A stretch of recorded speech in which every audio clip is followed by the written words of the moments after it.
Hello, this is Mike McMillan of Steven Toyota. Just want to show you guys the simple steps to use the Apple CarPlay for the 2019 Toyota Camry and 2020 and 2021 as well.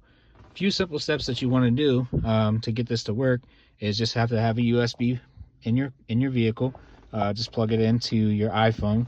And what you want to do is actually make sure that when you go to the menu, if you click Setup, you want to make sure that you scroll down and see that Apple CarPlay is actually turned on. A lot of people don't realize that it's turned off, so they don't think that they have the Apple CarPlay in the vehicle.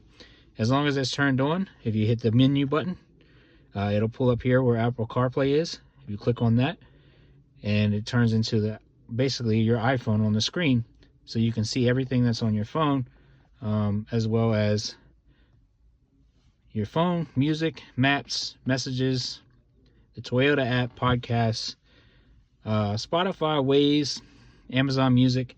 It all links up to the screen, so pretty much you'll have navigation. If you don't have navigation in the car, it'll show off of your phone to project on the screen. So it's very convenient, very easy to use. Just make sure you plug in the USB and then click on the menu button and make sure that it's turned on, and then you can see this is how it will display on the screen. Apple CarPlay is a very, very convenient thing to use for your iPhone. Glad that you took the time to watch this video. If you have any questions, ask for Mike at Steven Toyota.